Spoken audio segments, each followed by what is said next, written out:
Subscribe कीजिए हमारे YouTube channel AR3 coaching classes को और बेल आइकॉन को प्रेस करो ताकि लेटेस्ट वीडियो की नोटिफिकेशन सबसे पहले पा सकें। हेलो स्टूडेंट, मैं राजकुमार आपका AR3 कोचिंग क्लास में एक बार फिर से स्वागत करता हूं और आज के इस वीडियो लेक्चर में हम लेकर के आए हैं यूज ऑफ देयर।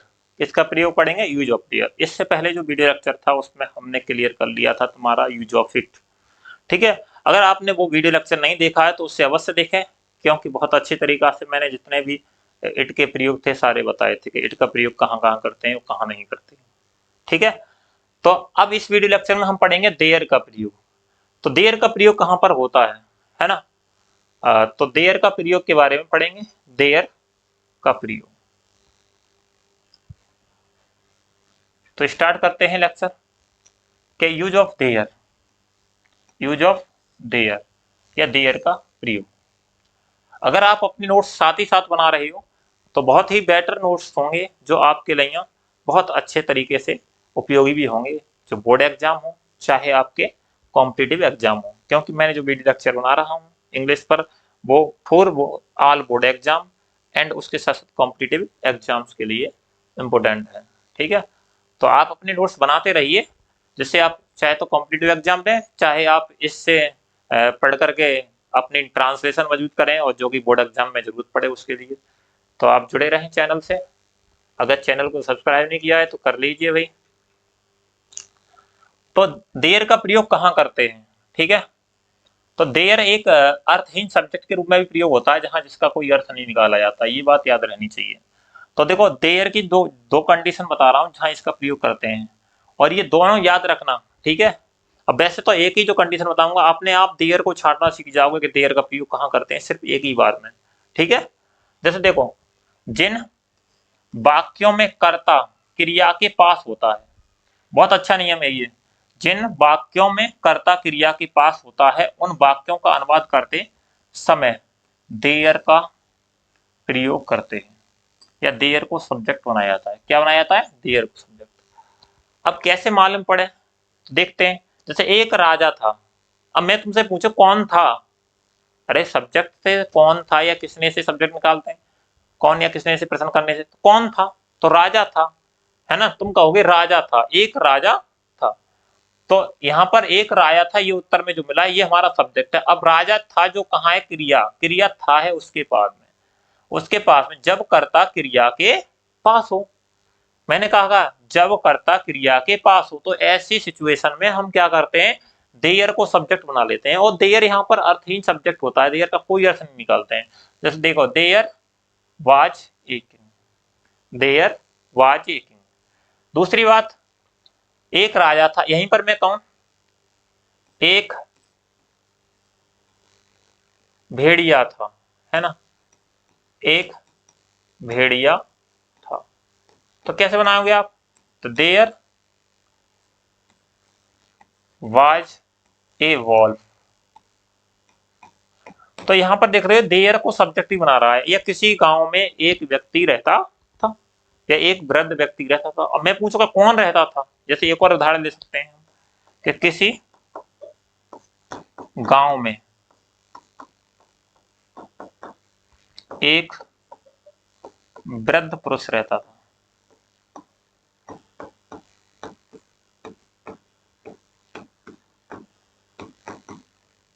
अब मैं पूछूंगा कौन रहता था, है ना, तो एक वृद्ध पुरुष। अब वहां नहीं समझ रहे होंगे कि था एक वर्ब है, यहाँ पर देखो एक वृद्ध पुरुष, तो कर्ता कहां पर है? रहता, ये जो वर्ब है रहता था उसके पास में कर्ता। तो इस सेंटेंस को हम देयर से ही बनाएंगे कि देयर, तो यहां पर देयर सब्जेक्ट बना लेते हैं, और देयर लिव्ड, है ना, देयर लिव्ड। लेकिन याद रहे जो वर्ब है वो देयर की नहीं होती। जैसे इट की वर्ब होती, ठीक है, ऐसे देयर की कोई वर्ब नहीं होती। ठीक है, तो वर्ब किसकी होगी? जो नाउन या प्रोनाउन है, जो सब्जेक्ट दिख रहा है तुम्हें उसकी होगी। तो देयर लिव्ड, अब कौन रहता था? एक वृद्ध पुरुष। तो ए अन ओल्ड मैन, ठीक है, किसी गांव में। तो इन ए विलेज, किसी के लिए ए विलेज लगा लो या फिर द विलेज। तो इस तरह से देख रहे हो अब यहाँ पर संरचना यहाँ पर देख रहे होंगे कि यहाँ पर संरचना किसी और तरह की हो सकती है। यहाँ पर मैंने एक संरचना लिखी है जो देयर के प्रयोग में बहुत ही इंपॉर्टेंट है, यानी सूत्र गया। तो सर्वप्रथम आप देयर लगाएंगे और देयर इज, आर, एम, बाज, वर, वो देख लेंगे हम किस तरह का है, will be, shall be, must be, ठीक है, और शुड बी या शुड हैव बीन या वुड हैव बीन या मे बी, ठीक है, या कुड बी, या B2 या B5, और इसके बाद में ए या अन आर्टिकल आएगा और उसके बाद में नाउन, उसके बाद में तुम्हारे अदर्स वर्ड्स आएंगे, अदर वर्ड्स। तो इस तरह से हम किसका प्रयोग करते हैं, जैसे देखो मैंने यहां पर किया, एक राजा था, अब था शब्द आया था वर्ब है, तो इसलिए हमने बाज का प्रयोग कर दिया, देयर और उसके बाद में बाज और एक। दूसरी बात, क्या इस गांव में कोई स्कूल है, तो ये इंटरोगेटिव सेंटेंस है, इंटरोगेटिव में जो वर्ब होती है उसको पहले ले जाते हैं, तो इज और उसके बाद सब्जेक्ट देयर। तो any school in this village, any school in this village, तो यहाँ पर इज वर्ब का प्रयोग कर लिया, इंटरोगेटिव इसलिए आगे ले लिया है ना। तो इज, आर, एम कहाँ होगा, जब सब्जेक्ट के पीछे है, हूं, हे हूं, ठीक है, यानी पास्ट टेंस में इसका प्रयोग, सॉरी प्रेजेंट टेंस में, इसका प्रेजेंट टेंस में करेंगे, प्रेजेंट टेंस में मैं अभी क्लियर कर दे रहा हूं, इसका करेंगे पास्ट टेंस में आप, पास्ट टेंस, और इसका करेंगे फ्यूचर टेंस में, फ्यूचर टेंस। अब रह गई ये मस्ट बी और शुड बी और शुड हैव बीन और वुड हैव बीन और मे बी। तो मस्ट बी और मे बी इन दोनों का प्रयोग हो सकता है, सकता के अर्थ में, है ना, हो सकता है के अर्थ में, ठीक है, मे बी और मस्ट बी। शुड बी और शुड बी और वुड बी और कुड बी, ठीक है, इन दोनों का, इनका प्रयोग कहां पर करते हैं हम, शुड बी और कुड बी, ठीक है, और वुड बी भी मिल जाए तो यहाँ चाहिए, ठीक है, जहां जिन वाक्यों में चाहिए मिले उनकी, और शुड हैव बीन और वुड हैव बीन जहां चाहिए था इस तरह से आ जाए, है ना, तो वहां प्रयोग करेंगे शुड हैव बीन और वुड हैव बीन का। और B2 का पास्ट इंडेफिनिट है तो B2 का प्रयोग कर लेंगे, ठीक है। तो इस तरह से हम इनका प्रयोग करते हैं वर्ब के अकॉर्डिंग। और ये जो तो आपको टेंस आएंगे तभी आपको क्लियर होगा, तो टेंस मैंने बहुत डिटेल से पढ़ा है, वहां पढ़ लेना, ठीक है। यहाँ मैं देयर का प्रयोग पढ़ा रहा हूँ, तो देयर का प्रयोग वहां भी करते हैं। देखो, क्या इस गांव में कोई स्कूल है, तो is there any school in this village, और इस स्कूल में 50 छात्र हैं, इस गांव में कोई स्कूल है, वो तो हो गया, इस स्कूल में 50 छात्र हैं। जहां संख्या की बात कर लग रहा है तो वहां भी देयर को सब्जेक्ट बना लेते हैं, जैसे कि इस मकान में 10 कमरे हैं, है ना, मेरे घर पर 50 लोग रहते हैं, तो यहाँ पर जो भी है जहां संख्या की बात करें तो वहां पर भी हम किसका प्रयोग कर लेते हैं, देयर का। दूसरी बात, आपके सेंटेंस में पहला जो शब्द है और भी पहचानना चाहते हो तो वहां पर फ्रेज ये दिखे, वैसे तो साफ सिर्फ एक ही पहचान है मेरी, कि जहां कर्ता कहां पर हो, कर्ता क्रिया के पास हो। मैंने कहा इस स्कूल में 50 छात्र हैं, तो मैंने तुमसे पूछा कितने छात्र हैं और कौन है, या 50 छात्र है ना, तो ये बरात मारा क्या, वर्ब, और वर्ब के पास में सब्जेक्ट है 15 स्टूडेंट, तो सॉरी 50 स्टूडेंट, तो 50 स्टूडेंट है तो इसी को सब्जेक्ट बनाते हैं, किसको, देयर को, देयर। अब 50 स्टूडेंट के अकॉर्डिंग आई आर, क्या आई आर, तो there are 15 student, 50 student sorry, और इन दिस स्कूल, इस स्कूल में। अब इसी तरह के उदाहरण देखते चलिए कि इस गांव में, है ना, इस गांव में, इस गांव में कोई स्कूल नहीं है। अब यहाँ पर कौन नहीं है, स्कूल नहीं है, है ना, तो स्कूल कहां पर आ रहा है, वर्ब के पास। तो देखो, देयर इज नो स्कूल। अब नेगेटिव है तो नेगेटिव में एक बात समझ लीजिए, क्या नेगेटिव में अगर इज, आर, एम, ठीक है, इज, आर, एम और बाज और बर आ रही, ठीक है, बाज बर जो भी तुम्हारे आ रहे हो,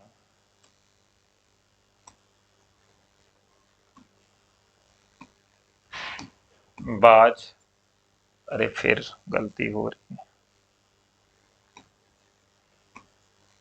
बाज बर आ रही हो, इसके साथ में हम नो का प्रयोग कर लेते हैं नेगेटिव। अगर मच और मैनी का प्रयोग हुआ है तो उनसे पहले हम नॉट का प्रयोग करते हैं जब भी नेगेटिव करेंगे, तो ये याद रखेंगे देयर वाले वक्त।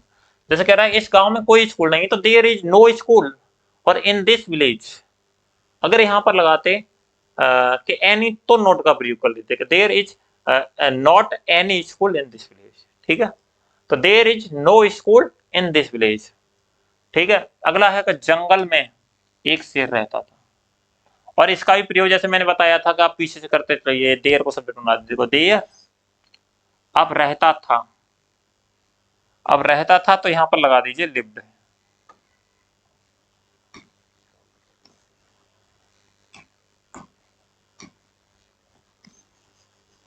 यहां मिस्टेक हो गई है,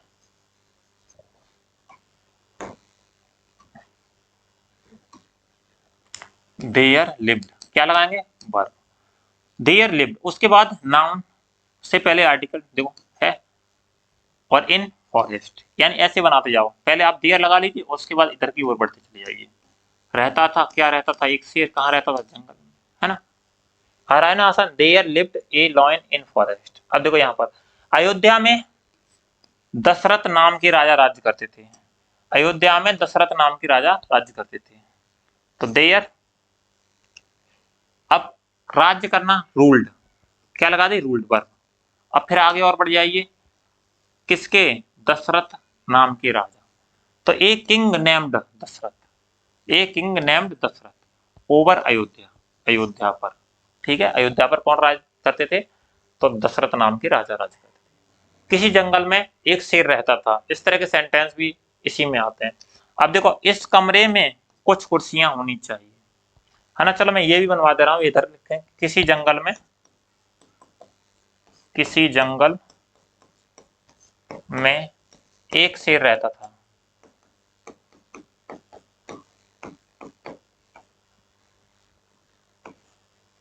रहता था, तो देखो ये पा देयर, ठीक है, देयर लिव्ड। अब क्या लगा देंगे, ए लॉयन, इधर से लेकर आते हैं, देखो ए लॉयन, क्या लगा रहे हैं, ए लॉयन। अब आ गया किसी जंगल में, तो इन a forest, in a forest. और ये बात समझ में भाई, तो देयर की कोई वर्ब नहीं होती है, वो वर्ब तो हमारी नाउन या प्रोनाउन के अकॉर्डिंग आती है, ये बात याद रखेंगे कि इस कमरे में कुछ कुर्सियां होनी चाहिए, तो there should be some chairs, है ना, सम चेयर्स, और इन दिस रूम होनी चाहिए, तो मैंने ये बताया चाहिए वगैरह के लिए क्या आएंगे, शुड बी का प्रयोग करते हैं, है ना। दूसरी बात, हमारे देश में शांति रहनी चाहिए, है ना, हमारे देश में शांति, यहाँ पर जो चाहिए या शुड सलाह के लिए, सजेशन के लिए बात कर रहा है, इसलिए शुड बी का प्रयोग कर रहा है। तो देयर शुड बी पीस, शांति रहनी चाहिए इन अवर कंट्री।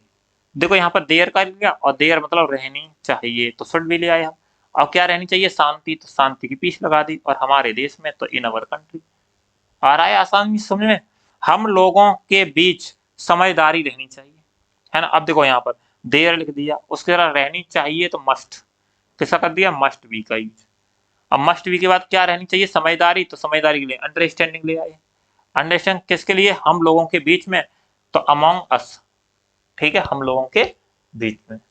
तो देयर का जब भी प्रयोग करते हैं तो पीछे से आगे की ओर बढ़ते चले जाइए, ठीक है, और क्रम से लगाते चले जाइए, आप देयर का सेंटेंस आसानी से बना देंगे। लेकिन जो वर्ब है वो सदैव याद रखेंगे, वर्ब किसके अकॉर्डिंग आ गई, जो नाउन या प्रोनाउन के अकॉर्डिंग, यानी देयर के अकॉर्डिंग वर्ब नहीं आती है, ठीक है। और जब भी हम देयर का अर्थ निकालते हैं तो देयर का कोई अर्थ नहीं निकालते हैं। जैसे अगर इस तरह से there is no school in this village, ये सेंटेंस लिखा है और इसका हमें अर्थ निकालना है, तो सीधी सीधी बात है, हम देयर को नहीं पढ़ते हैं, ठीक है, कि कोई स्कूल नहीं है, इस गांव में कोई स्कूल नहीं है, सीधा इतना अपना। देयर का कोई अर्थ निकालते, फिर वहां निकालने लगोगा वहां कोई स्कूल नहीं है, इस तरह से, तो ये गलत होगा। अब देखें यहाँ पर दूसरा नियम ये कहता है कि जब बड़ी इकाई में छोटी इकाई, यानी बड़ी इकाई में छोटी इकाई निहित हो, किसमें, बड़ी इकाई में छोटी इकाई निहित हो, तो उन वाक्यों का अनुवाद करते समय हम देयर को सब्जेक्ट बनाते हैं। किसको सब्जेक्ट बनाते हैं, देयर को, ठीक है। जब बड़ी इकाई में छोटी इकाई निहित हो तो वहां पर देयर को सब्जेक्ट बना लेते हैं। जैसे मैं कहूँ कि एक दर्जन, एक दर्जन बड़ी इकाई है, ठीक है, तो यहाँ पर कह रहे हैं एक दर्जन में 12 नग होते हैं, ठीक है। 12 नग, नग का मतलब होता है वस्तुएं, कोई भी वस्तुएं, 12 केले, 12 सेब, कुछ भी मान लीजिए, या 12 चूड़ियां, तो कह रहा है 1 दर्जन। अब 1 दर्जन शब्द है बड़ी इकाई और इसमें 12 नग है, ये छोटी इकाई है ना। तो बड़ी इकाई में जो छोटी इकाई नहीं तो होगी तब भी देयर को सब्जेक्ट बनाएंगे।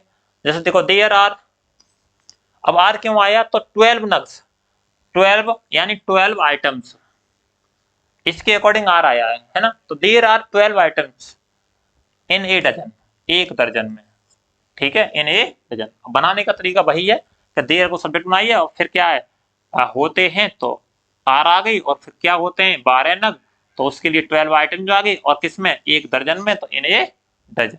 कितना आसान है बनाना इनको। अगला देखो 1 सप्ताह में 7 दिन होते हैं, 1 सप्ताह में 7 दिन होते हैं।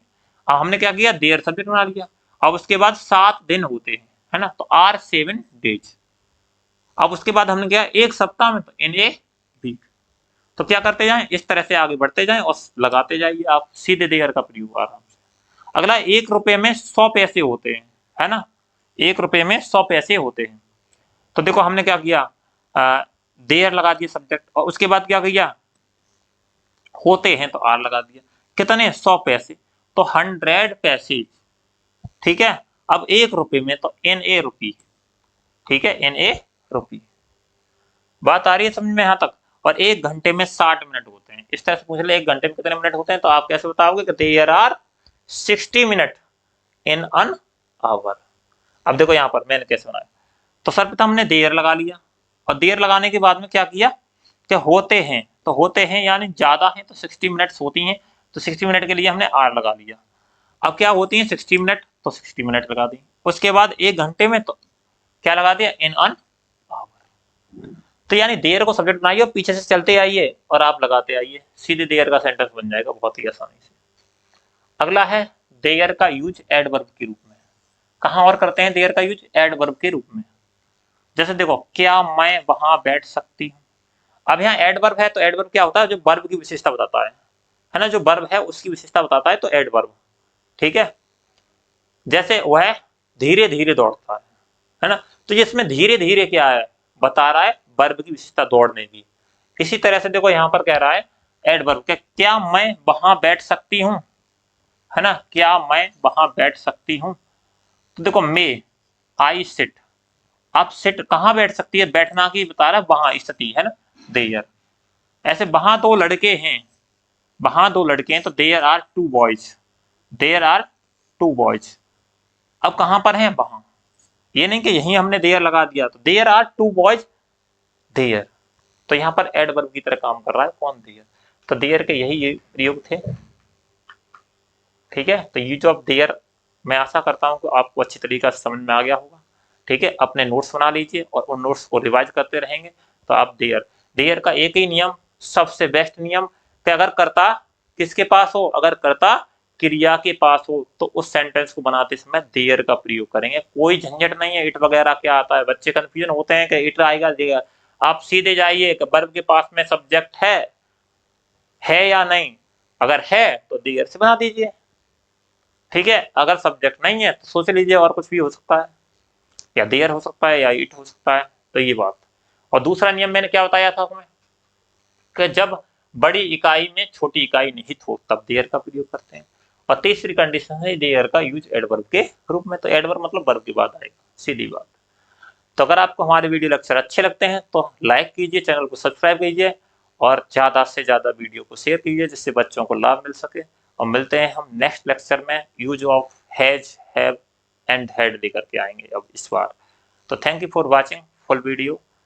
और जो अगला नेक्स्ट लेक्चर होगा उसमें use of has, have, had, ये आपने इसको एक नई तरीका से मैं आपको सिखाऊंगा, जो आप जानते होंगे या किताबों में, उसके बावजूद भी कुछ इसके अलग अनुप्रयोग होते हैं, या उनको भी हम देखेंगे, ठीक है। तो उसको भी अवश्य वीडियो देखें, ये नहीं सोचें कि use of has, have, had हम जानते हैं, आप जानते होंगे थोड़ा बहुत, लेकिन फुल कॉन्सेप्ट सीखेंगे इस यूट्यूब चैनल पर। तो जुड़े रहें चैनल से। Thank you for watching full video. मिलेंगे आपको नेक्स्ट लेक्चर में।